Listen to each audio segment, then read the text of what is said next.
Bismillahirrahmanirrahim. Assalamualaikum warahmatullahi taala wabarakatuh dan salam sejahtera. Tuan Yang Bertuah, setinggi-tinggi penghargaan dan terima kasih atas ruang yang diberikan untuk saya sampaikan penggulungan terhadap isu-isu yang dibangkitkan oleh ahli-ahli yang berhormat sepanjang sesi perbahasan Rancangan Malaysia ke-12 di Dewan Rakyat yang berakhir pada 4 Oktober 2021. Pada umumnya terdapat 25 strategi, 48 inisiatif yang melibatkan peranan langsung KPKT dalam rangka kerja RMK ke-12 ini. Mengambil kesempatan ini untuk memaklumkan kepada semua bahawa ahli-ahli berhormat di Dewan Yang Mulia ini, tumpuan KPKT sepanjang tempoh pelaksanaan agenda nasional ini akan melibatkan 6 bidang fokus utama. Pertama adalah memastikan penyediaan rumah kediaman yang mencukupi, berkualiti dan mampu milik, meningkatkan taraf hidup isi rumah miskin, memantau dan menilai usaha dan pelaksanaan ke arah mencapai kemampanan bandar. Keempat, mengarus perdana pendigitalan dalam penyampaian perkhidmatan pihak berkuasa tempatan.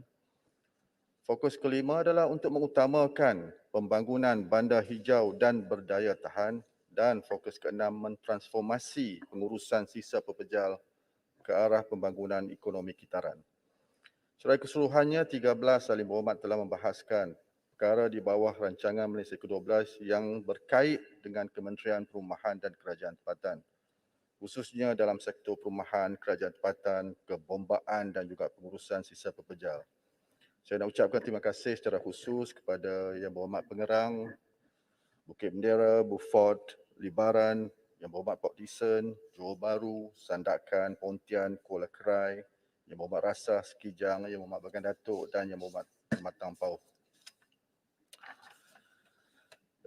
Kepada perkara yang dibangkitkan berkaitan dengan program perumahan rakyat dan mampu milik, saya ingin menzahirkan rasa terima kasih atas keprihatinan Yang Berhormat Bukit Bendera, Beaufort, Yang Berhormat Libaran, Sandakan, Pontian, Bagan Datuk dan juga Permatang Pauh dan juga Johor Bahru berkaitan agenda perumahan di bawah RMK 12, khususnya isu-isu berhubung program perumahan rakyat dan rumah mampu milik. Untuk makluman Yang Berhormat, segala hala tuju dan perancangan dan pembangunan sektor perumahan di Malaysia adalah berpandukan kepada dua dasar yang penting. Pertama, dasar perumahan negara 2018 hingga 2025 dan yang keduanya adalah dasar rumah mampu milik DRMM juga 2018 ke 2025. Aspirasi mewujudkan industri perumahan yang berdaya saing, mampan, memerlukan kerjasama yang erat antara kerajaan pusat, kerajaan negeri dan juga sektor swasta. Bagi menjawab soalan daripada Yang Berhormat Bukit Bendera yang meminta penjelasan kenapa status projek PPR kawasan Pulau dan Seberang Tiada adalah RMK 12. Ingin saya maklumkan bahawa perkara ini telah pun saya nyatakan dalam kenyataan akhbar ketika lawatan saya ke Majlis Bandaraya Seberang Perai. Dan untuk maklumat Yang Berhormat, terdapat 4 projek program perumahan rakyat telah siap dibina di Pulau Pinang dari 2015 hinggalah 2018. Iaitulah PPR Lorong Selamat Georgetown, PPR Jalan Tambi Butterworth, PPR Tok Subuh Seberang Perai Tengah dan PPR Mamat Din. Dan 2 projek yang saya telah umumkan untuk dilakukan dan dilaksanakan dalam RMK 12 adalah sebuah projek PPR di sebelah seberang dan sebelah lagi di seberang pulau. Ini adalah kerana, Tuan Yang di-Pertua, daripada keseluruhan jumlah PPR yang telah pun dibina, iaitulah 154 projek PPR, Pulau Pinang hanya mencatatkan 2.6% projek PPR daripada KPKT. Maka adalah amat munasabah untuk dipertimbangkan projek PPR, 2 projek PPR untuk dilaksanakan dalam rancangan Malaysia ke-12. KPKT juga mengambil maklum kepada saranan Yang Berhormat Beaufort mengenai keperluan penyediaan perumahan mampu milik dan kos rendah yang sesuai untuk penduduk setinggan yang tinggal di lereng-lereng bukit untuk bagi menyelesaikan isu setinggan. Untuk makluman yang berhormat, pelaksanaan projek PPR di Sabah setakat ini merupakan bilangan yang terbesar, iaitu 33 projek yang telah pun siap dibina merangkumi 23,009 unit, manakala ada 5 lagi projek dalam pembinaan yang merangkumi 3,090. Secara keseluruhannya, daripada jumlah keseluruhan PPR yang dibina di seluruh negara, PPR yang telah siap dibina di Sabah merupakan 21.4% ataupun melebihi 1/5 daripada PPR yang dibina seluruh negara.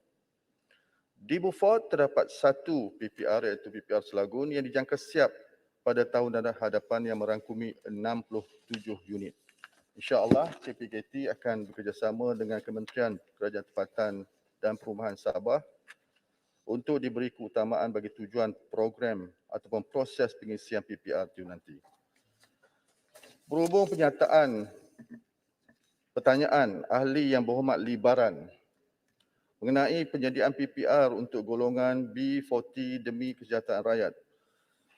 Dimaklumkan bahawa terdapat beberapa projek PPR di kawasan sekitar Libaran seperti PPR Taman Gunggung Jaya, PPR Sungai Manila, PPR Taman Muhibah, PPR Jalan Army Camp dan PPR Batu Putih Fasa 1 yang telah pun siap dan diuruskan dengan baik oleh kerajaan negeri.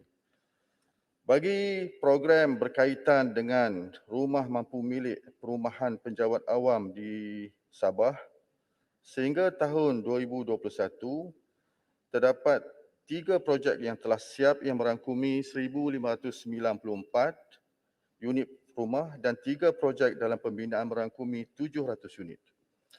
Bagi perumahan prima di Sabah pula terdapat 3 projek yang telah siap dibina merangkumi 1,591 unit dan 4 projek pembinaan merangkumi 3,733 unit.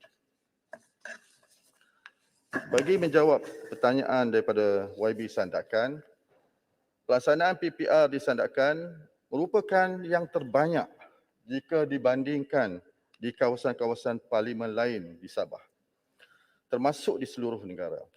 Seperti mana yang berhormat sedia maklum, seperti mana yang disebut sebentar tadi, bilangan projek PPR sedia ada di Sandakan adalah sebanyak 9 projek merangkumi 6,080 unit rumah.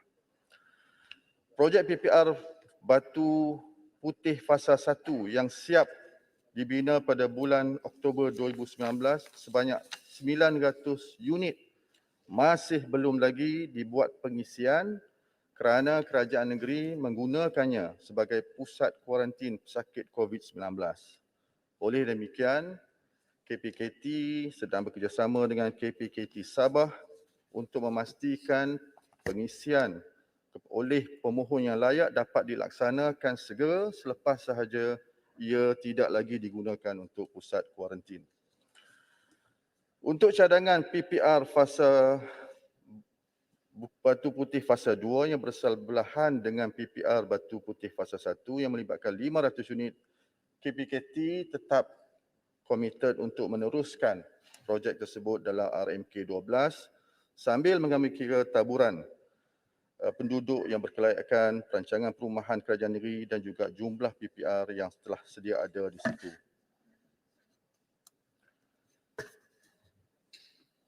Untuk soalan YB Pontian tak ada. Yang Berhormat Menteri, Yep. kalau tak ada Yang Berhormat boleh bagi jawapan bertulis. Okay. Terpulang pada Yang Berhormat Menteri. Saya tengok yang ada dulu. YB Permatang Pauh. YB Permatang Pauh membangkitkan berkaitan dengan soal dasar perumahan negara. Suka saya maklumkan memang secara prinsipnya soal dasar ia tidak meminggirkan semua pihak termasuklah ketua isi rumah wanita, ibu tunggal, warga emas dan juga warga kelainan upaya termasuk dalam golongan yang disebut sebagai golongan rentan. Mereka ini diberi perhatian dalam program-program insentif bantuan kerajaan. Cuma saya nak maklumkan dan kepada Yang Berhormat, saya amat memahami dan empati pada soal ketua isi rumah. Saya tahu bahawa Yang Berhormat sentiasa merujuk kepada laporan-laporan yang memberi gambaran bagaimana keadaan sebenar terutama di PPR. Saya pun ambil juga laporan UNICEF ini. Jadi saya dapati memang benar dalam soal unemployment ataupun kehilangan pekerjaan dalam tempoh yang cukup menduga ini, Ketua Isi Rumah Wanita yang kehilangan pekerjaan daripada jumlah unemployment rate itu pada bulan Mac tahun ini adalah 26%. Dan secara pukul rata adalah sekitar 16%. Dan ada satu lagi kategori yang berhormat, bukan hanya dari segi ketua isi rumah wanita, tapi ketua isi rumah yang anaknya adalah disabled. Mereka juga terlibat dengan kehilangan pekerjaan yang agak tinggi sehingga kan ke 46%. Maka suka saya nak maklumkan bahawa memang dalam dasar perumahan negara saya alu-alukan dan saya akan masukkan keutamaan ketua isi rumah wanita dan juga ketua isi rumah kumpulan rentan dalam tahap yang begitu kronik seperti mana yang saya sebut tadi sebagai keutamaan. Sebagai testimonial, just nak maklumkan bahawa pada 5 Oktober yang lalu, ada sebanyak 690 permohonan diterima bagi Rumah Ikram Keluarga Malaysia. Rumah Ikram ni adalah sebuah inisiatif yang dibuat bagi tujuan untuk menyediakan execution measures kepada keluarga-keluarga Malaysia yang terkesan dalam tempoh setahun setengah ini. Ada keluarga Malaysia yang kehilangan pekerjaan, ada telah melalui pengusiran, ada terpaksa untuk menetap di rumah-rumah keluarga mereka dengan keadaan keluarga yang besar. Maka keluarga Malaysia ini telah disediakan dengan inisiatif yang dinamakan Ikram, Rumah Ikram Keluarga Malaysia. Dan ia diperuntukkan 2,000. Setakat ini 690 permohonan telah pun diterima. Dan daripada 690 permohonan, 310 permohonan tersebut adalah ketua isi rumah wanita. Dan insya-Allah selaras dengan strategi RMK ke-12 untuk meningkatkan bekalan kepada kumpulan SASA sebagaimana saya sebut tadi, ini komitmen saya dan komitmen KPKT, ketua isi rumah wanita dan kumpulan-kumpulan rentan yang berada dalam keadaan kronik akan menjadi keutamaan kepada KPKT. Boleh sedikit Yang Berhormat. Terima kasih Speaker, terima kasih Yang Berhormat Menteri. Saya hargai usaha kerana sudah tentu bukan sahaja laporan yang Berhormat baca tapi banyak lagi ya yang melihat kepada kesan yang agak ketara kepada ketua isi rumah wanita dan anak-anak mereka. Saya juga nak kongsikan tentang penemuan kami di Permatang Pauh. Kerana di Permatang Pauh memang julat gaji pun sangat berbeza. Untuk ketua isi rumah wanita RM1,452 berbanding dengan ketua isi rumah biasa ya RM2,132. Ini dapatan daripada 332 isi rumah. Tapi maksudnya ya saya harap ia dapat diterapkan sebagai dasar bukan sahaja oleh KPKT. Kita tahu perumahan rakyat ini juga meliputi PBT. Maka kita mahu seragam dan saya harap insya-Allah diteruskan bukan sahaja semasa COVID kerana bukan sahaja mereka yang terkesan tapi anak-anak. So you will see intergenerational trauma and poverty. Terima kasih Yang Berhormat. Thank you Speaker. Bukan itu sahaja, sebagai tambahan memang dapatan daripada UNICEF mengatakan bahawa 54% ketua isi rumah mempunyai pendapatan bawah daripada 2,000. Manakala 34% berdepan dengan kemurungan. Sebab tu di jawapan saya ketika titah diraja dahulu saya sebut dalam pendekatan yang baru untuk PPR ini saya mengutarakan tentang soal aspek livability, soal aspek daya huni. Dan saya minta supaya diperkenalkan livability index. Tak guna kita buat rumah PPR, kita letak kepada mereka yang susah, mempunyai pendapatan yang cukup-cukup kata sukar. Dan akhirnya mereka berdepan dengan serba-serbi kekurangan. Sebagaimana yang tadi dibahaskan tentang soal internet access. Apa guna kita bagi tab, tapi hakikatnya mereka tak boleh lakukan PDPR. Sebab itulah salah satu daripada pendekatan hala tuju bukan hanya menjadi penyedia kepada kediaman-kediaman mampu milik, bukan mampu didiami, tapi lebih penting adalah keadaan di kawasan sekitar itu berdaya huni. Mempunyai last mile connectivity dan sebagainya dan akhirnya menjadikan kehidupan mereka lebih lestari. Jadi boleh saya pindah ke satu lagi YB Johor Bahru. YB Johor Bahru membangkitkan isu rumah mampu milik kepada yang lewat siap, sakit, terbengkalai sambil membuat rujukan khas kepada kes Prima Tebrau, Melaka Tengah dan juga Port Dickson. Dan saya fikir ini adalah pengalaman yang dilalui oleh ramai orang. Saya pun juga ditemui oleh pembeli-pembeli daripada kawasan tersebut. Memang saya tak dapat nafikan, Yang Berhormat, bahawa di dalam pelaksanaan projek-projek kerajaan terdapat projek-projek yang bermasalah dari segi tempoh penyiapan seperti projek perumahan mampu milik. Berkaitan apa yang dirujuk oleh Yang Berhormat mengenai projek-projek residensi Prima di Tebrau, Port Dickson dan Melaka Tengah 2, saya nak maklumkan status-status bagaimana yang dipinta. Bagi residensi Tebrau, unit jumlah yang dibina adalah 1,284 dan ini pun telah pun siap 31 Mac 2021 dan telah memperoleh CCC. Dan tarikh serah kunci pun sudah pun dilakukan bermula daripada 24 April 2021. Namun projek ini mengalami kelewatan sebagaimana setelah sedia maklum. Ada LED. Dan LED saya telah minta supaya dibayar. Ada yang dibayar secara advance pun untuk projek-projek lain. Dan untuk projek ini 405 pembeli daripada 508 pembeli yang layak telah pun dibayar LED-nya. Dan setakat ni status jualan 76% dan harga jualan di antara 169,000 ke 300,000. Yang keduanya adalah bagi residensi Port Dickson.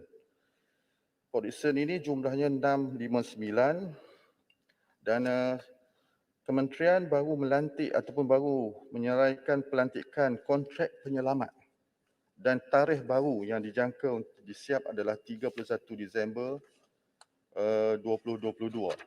Ini pun kita telah lakukan pembayaran advance LED.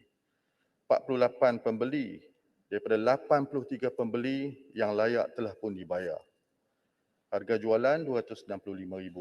Unit yang terjual setakat ini 82% dan pembinaan berada pada tahap 75%.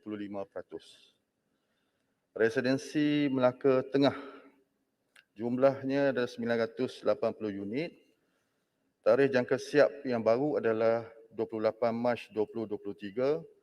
LED, advance LED yang dibayar daripada 37 pembeli, 19 pembeli telah pun dibayar.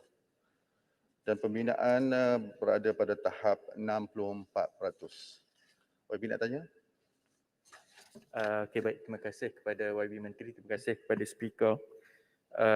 Merujuk kepada apa yang saya bangkitkan tempoh hari.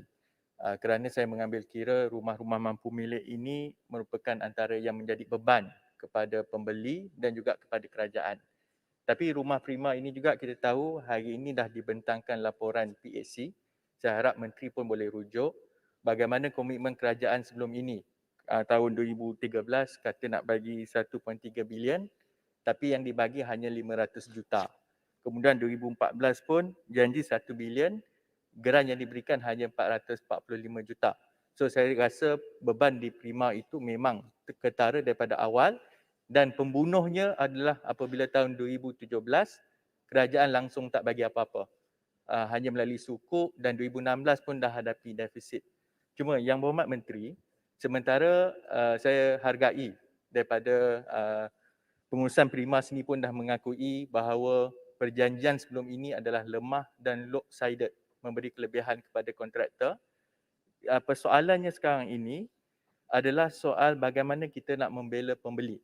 Jadi saya hargai bila YB Menteri sebut ada pembayaran LED advance. Cuma kalau boleh dari segi dasar yang YB Menteri boleh perhalusi. Kerana LED ini kelazimannya dibayar apabila projek telah siap. Sedangkan ketika projek itu sakit ataupun terbengkalai, pembeli terpaksa menanggung beban. Jadi cadangan LED advance tu adalah inisiatif YB Menteri, tapi saya cadangkan supaya dari segi dasar itu kita protect, melindungi pembeli itu daripada awal. Cuma yang kedua, risiko yang selalu dihadapi oleh pembeli bila projek itu terbengkalai, masuk kontraktor penyelamat, LED tu hilang, tak tahu siapa yang bertanggungjawab. Seolah-olah lebih elok kepada pemaju itu bila kontraktor cabut lari dan sebagainya, LED itu macam lesap begitu sahaja. Jadi saya harap dari segi dasar itu dapat diperhalusi, dan terakhir sekali dari segi komitmen kepada rumah prima. Saya perhatikan pekan pun ada update di Facebook tadi menunjukkan bahawa hari ini akan diumumkan tarikh siap rumah prima tersebut. Saya harap ini akan menjadi KPI kepada YB Menteri untuk pastikan dia betul-betul siap pada tarikh tersebut, tapi ganti rugi kepada pembeli kena buat dari sekarang sebab kontraktor yang dibatalkan projeknya dapat pampasan. Sedangkan pembeli yang rumahnya terbengkalai selalunya terpaksa berjuang bermati-matian. Jadi saya harap model kontraktor propose kepada kerajaan, tanah kontraktor, kemudian kontraktor yang bina rumah dan prima yang kena jual itu dah memang tak boleh pakai. Saya harap ada perubahan dalam jangka akan datang dan insyaAllah saya akan terus bawa isu-isu rumah mampu milik ini. Kanga, sikit lanjutan. Terima kasih Menteri, terima kasih Speaker. Kita tahu isu perumahan ni penting. Kalau kita tengok dalam statistik daripada Jabatan Statistik ni menunjukkan keluarga yang berpendapatan 2,000 ke bawah ni dia belanja lebih kurang hampir suku lah dia punya pendapatan. Jadi tapi saya suka dengan jawapan Menteri tadi, sebenarnya dari segi perancangan perumahan dia mesti melihat aspek livability ataupun berdaya huni tadi. Cuma saya punya pengalaman kalau kita tengok perumahan-perumahan murah ni, selalunya kawasan dia akan letak di kawasan ceruk-ceruk. Kawasan-kawasan yang kita kata konektiviti dia lemah, tidak ada aktiviti ekonomi yang baik, jadi segala kemudahan tidak ada lah. Cuma kalau kita tengok dalam kes Prima, daripada yang saya baca lah dalam laporan yang kita terima oleh Jawatankuasa PAC ni, 70% daripada 94 projek Prima melibatkan tapak dan tanah yang dicadangkan oleh kontraktor. Jadi saya tertanya apa jadi dengan tanah kerajaan yang banyak dan apakah fungsi macam Perbadanan Ekonomi, adakah mereka ini sudah tidak ada lagi fungsi dalam penentuan corak pembangunan di negeri ataupun tidak ada engagement dengan kementerian. Jadi saya minta sikit penjelasan daripada Menteri. Ya, Bapak Menteri. Okey. Saya tertarik dengan perbincangan tentang rumah murah. Jadi baru ni dalam perbahasan saya tak sempat nak minta, iaitu di Pekan Layang-Layang, yang mana double track project di sana akan menyaksikan perkembangan di bandar tersebut, di pekan tersebut, tetapi rumah mampu milik tidak ada. Ada banyak projek terbengkalai di sana lah. Jadi kita minta supaya dimasukkan dalam RMK12 pembinaan rumah mampu milik di Pekan Layang-Layang. Itu yang pertama. Yang keduanya, acap kali dengan Menteri sebelum ni saya minta supaya diteruskan projek pembinaan balai bomba di Simpang Renggam. Balai bomba yang terdekat adalah di Pekan Renggam dan seringkali bomba tak dapat capai mereka punya KPI untuk menyelamatkan mangsa kemalangan di jalan raya. Jadi ia telah diluluskan, RMK demi RMK tidak terlaksana. Kita harap RMK 12 ini, Balai Bomba Simpang Renggam dapat direalisasikan. Terima kasih. Pada jawapan YB Kanga mula-mula dulu, tadi saya dah maklumkan bahawa itulah yang saya letakkan KPI kepada Kementerian KPKT untuk pembinaan yang baru. Malahan saya boleh incentivize kalau ada the private developer yang datang nak buat PPR yang nak ambil tanggungjawab the obligation of government. Contohnya dia wire upkan atau dia sediakan infrastruktur yang dapat menyokong kelestarian kehidupan the occupant of PPR secara lebih berdahulu. We intend to even incentivize dengan cara yang lebih dapat membantu menyemarakkan. Kepada perkara yang dibangkitkan tambahan tadi oleh YJB, sebenarnya LED ni advanced LED yang bukannya dibayar selepas selesai. Kalau di Port Dickson kita bayar masa perkara tu masih lagi belum diselesaikan atau belum disiapkan. Cuma kalau kaedah tu boleh dijadikan satu dasar yang baru supaya LED ini bukan hanya selepas selesai tapi kita ubah dasar supaya seperti mana kita buat di Port Dickson, kita guna pakai untuk mana-mana rumah yang sakit ataupun terbengkalai yang lain. Bahkan YB di Port Dickson saya ambil langkah yang jauh lebih proaktif. Saya panggil semua pembeli, wakil dia berjumpa. Saya ambil 3 prong of strategi. Pertama, lihat pada areas where LED can be paid in advance. That's what done by Panama Prima. Kedua, saya tengok bahawa dari segi soal pembiayaan mereka, who are their pembayar? Masalah di kalangan pembayar-pembayar yang datang daripada commercial banks, it is okay because dalam availability punya credit facility itu normally 60 bulan, 5 tahun. Tapi kalau yang mengambil LPPSA, Lembaga Pinjaman Perumahan Sektor Awam, oleh kerana aktanya mengatakan 36 bulan, kalau berlaku sebarang penundaan lebih dan maka mereka terpaksa mula bayar.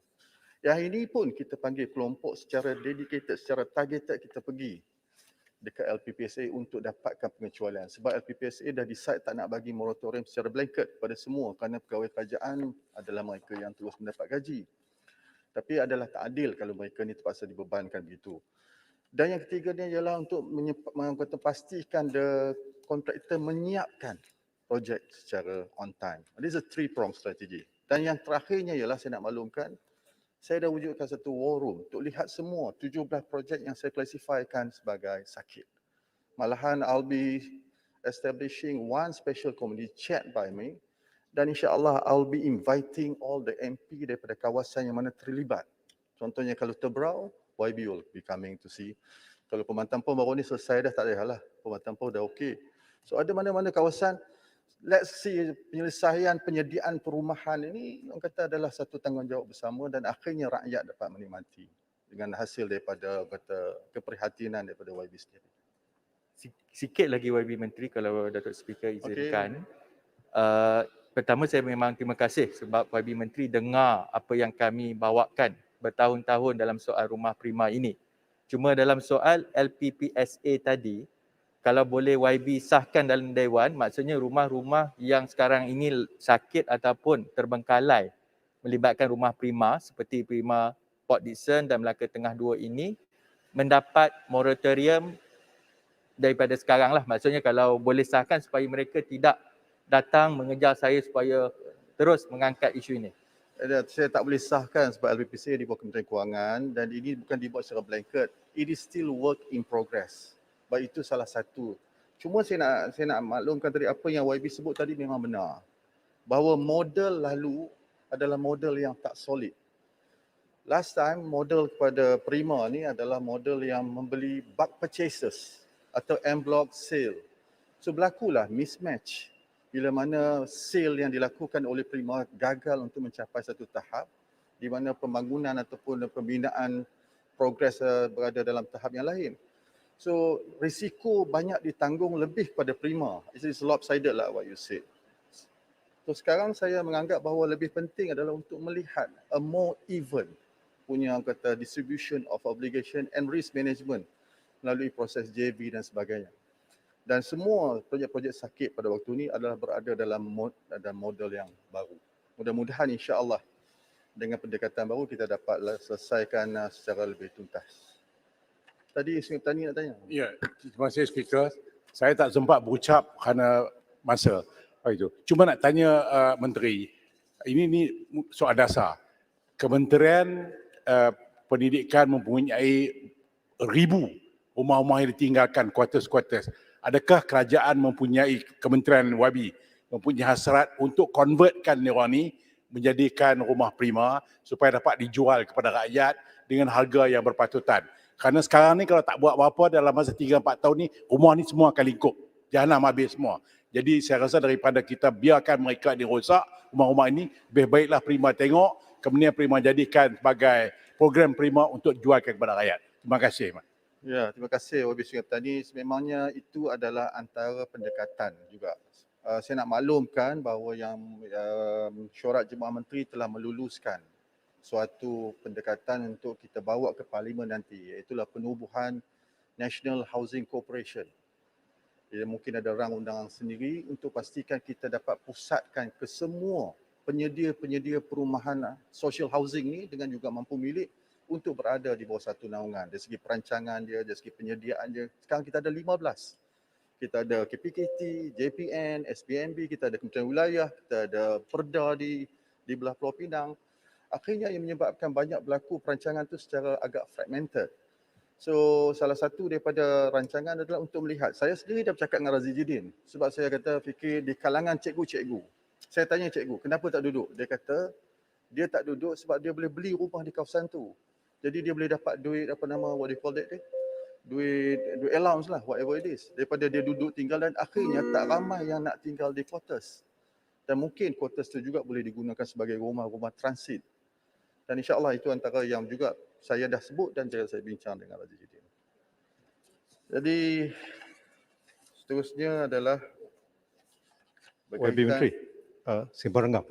Simpang Renggam, yalah saya nanti bangkitkan dan saya akan jawab dalam soalan secara bertulis lah. Balai bomba, pembinaan balai bomba ini dia bergantung kepada apa yang disebut sebagai dipanggil fire cover analysis. Dia akan buat satu analisa keperluan. Ada 16 semua kriteria. Saya pun tak ada nak hafal lagi habis.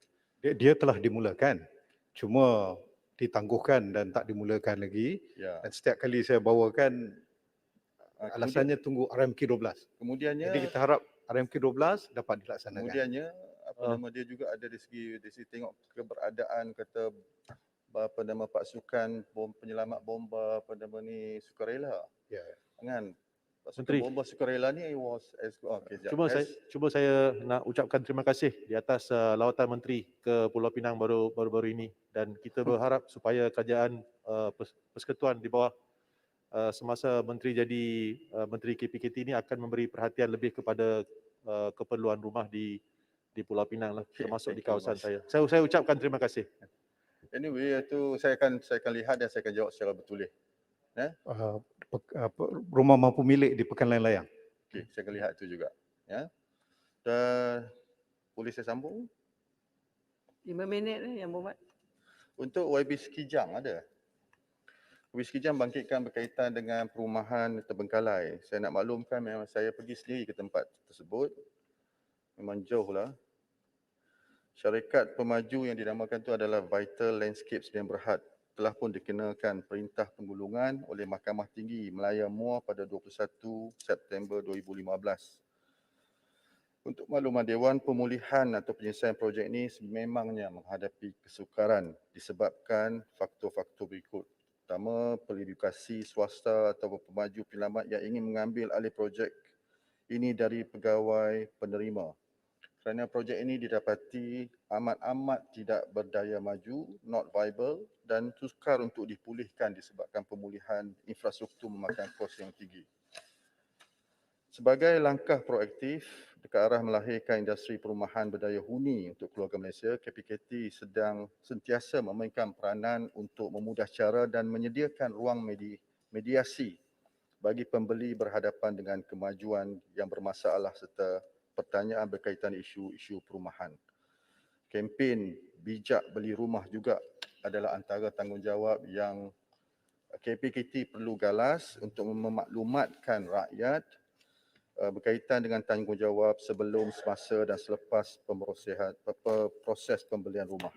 Antara yang dapat dimuatkan adalah soal panduan pembeli rumah, informasi berkenaan hak-hak pembeli rumah dan juga di bawah Akta Pemajuan, sistem caraan maklumat, juga saluran sistem aduan bersepadu. Saya rasa saya nak jawab satu lagi soalan daripada daripada pengerang sendiri. Oh, pengerang betul lah. Jadi pengerang bertanyakan berkaitan dengan cadangan perubahan persepadanan daerah baru bagi pengerang. Untuk maklumat pengerang, secara peribadi saya bersetuju. Namun permohonan kelulusan ini adalah di bawah bidang kuasa pihak berkuasa negeri. Dari prosedur ia perlu diluluskan oleh Majlis Mesyuarat Kerajaan Negeri. Pihak berkuasa kerajaan negeri kemudian yang mengemukakan pemakluman keputusan tersebut kepada Menteri Perumahan dan Kerajaan Tempatan dan akan dibentangkan ke dalam Mesyuarat Jemaah Menteri. Sebagaimana itu, Yang Berhormat, saya cadangkan untuk kemukakan cadangan tersebut kepada Kerajaan Negeri Johor untuk pertimbangan. Jadi Tuan Yang Di-Pertua, banyak lagi sebenarnya. Kalau tidak ada aral, saya... Satu ya sebelum landing. Oh ya, okey. Sorry. Tuan Speaker. Saya nak tanya mengenai PPR. Kita tahu bahawa ada banyak kaedah yang terbaru dipakai melalui SPNB, iaitu kaedah sewa beli. Dan bila dibuat sewa beli ini, salah satu perkara yang dibangkitkan ialah soal bank yang nak lihat adakah seorang pemohon yang diluluskan mampu untuk membayar dan disemak credit worthiness dengan izin si pemohon tersebut. Ramai di kalangan pemohon ni peniaga kecil yang tidak mempunyai payslip dan tidak ada caruman. Jadi apakah kaedah yang terbaik boleh diusahakan oleh pihak KPKT agar membenarkan mereka ini untuk memiliki rumah mereka sendiri? Baik, terima kasih. Ini terakhir. Itulah sebab saya sebut tadi tentang kaedah RTO, rent to own. Rent to own ni tidak sangat memerlukan penganalisaan credit worthiness. Kalaulah yang setakat ini kita ada 10 yang dijual ataupun dimiliki melalui RTO. Kalau mereka membeli 35,000, dalam tempoh 20 tahun bayar RM250 satu bulan, mereka akan akhirnya membayar dalam sekitar 49,000 effectively. Dan jumlah tersebut pun masih lagi kalau dilihat dari segi cost, dari segi market price jauh lebih rendah.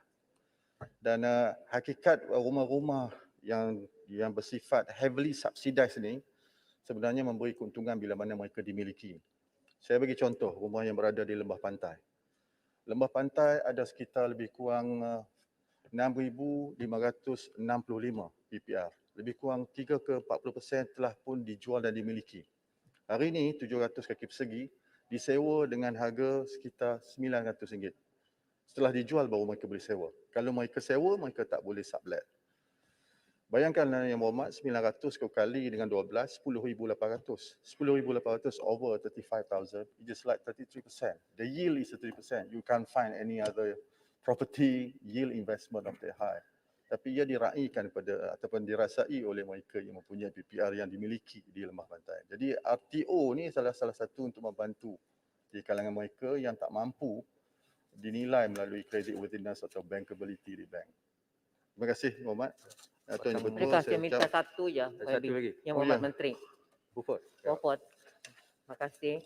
Bercakap tentang RTO tadi, rent to own tu, saya pun nak minta juga untuk PPR di Selangor Beaufort tu supaya bila dah boleh diduduki nanti dibuat sistem RTO, rent to own ni. Dan keduanya tu saya ingin tahu juga tentang masalah rumah primah yang masih lagi juga tergendala, tak siap-siap sampai sekarang. Terima kasih. Rumah prima Yang Berhormat, saya dah jawab panjang lebar dah tadi. Kalau pada segi soal rumah PPR yang juga saya dah jawab tadi untuk Beaufort dan belum diisi lagi, insya-Allah kalau diisi boleh dipertimbangkan untuk digunakan kaedah RTO. Terima kasih. Jadi terima kasih Tuan Yang Bertua dan terima kasih kepada semua Yang Berhormat yang telah mengambil bahagian dalam perbahasan rancangan Malaysia ke-12 yang berkaitan dengan Kementerian Perumahan dan Kerajaan Tempatan, dan saya amat hargai pandangan dan juga segala saranan yang telah diberikan. Terima kasih. Sekian. Assalamualaikum warahmatullahi wabarakatuh. Terima kasih Menteri, Menteri. Seterusnya saya jemput Yang Berhormat Menteri Kementerian Kesihatan